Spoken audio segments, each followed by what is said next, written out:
لأ، ده مش حوض سمك، دي شمعة، ودي أكتر حاجة تقريبًا creative أنا عملتها لغاية دلوقتي. هاقول لكم إزاي عملتها وبجد سهلة وهتحبوا تعملوها. أول حاجة جِبت أصغر حوض سمك موجود وده كان ب50 جنيه من المحلات اللي بيبيعوا فيها الأسماك الزينة وكده، نضّفته وعقّمته كويس أوي قبل ما أحط أي حاجة، وجِبت الأحجار الصغيرة أوي دي اللي بتتحط في آخر الحوض من تحت كده زينة، وكمان باشوف ناس بتستخدمها للresin ولأي decor عمومًا. كان في silver وgold وpink ودرجات كتير أوي، اخترت اللونين دول عشان يكونوا أقرب درجات لألوان البحر وكده. بصراحة عشان أول مرّة أجرّب الفكرة، فقعدت أحط من كل لون شوية، وفي الآخر اكتشفت إن أنا حطيت كلّه وقعدت أقلبهم عادي. وكنت عايزة أملاها بصراحة كتير علشان هي مش في حجم الشمعة العادية، لأ هي كبيرة شوية. المهم جِبت شوية أشكال كده نجوم وأشكال ليها علاقة بالبحر وقواقع وكده، وكان عندي أشكال برضه من أفكار قبل كده واستخدمتهم كلّهم إن أنا أحطهم فوق الأحجار دي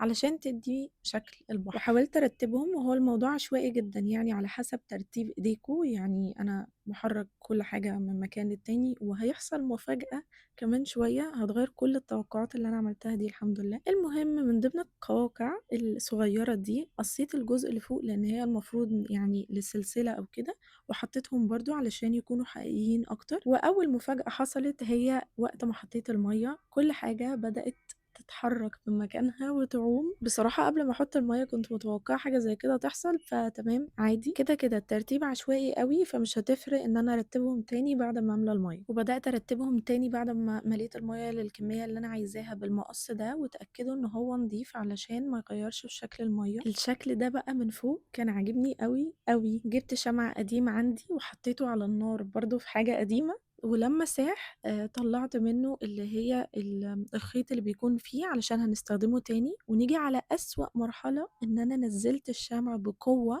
فبُصّوا نزل عمل إيه تحت.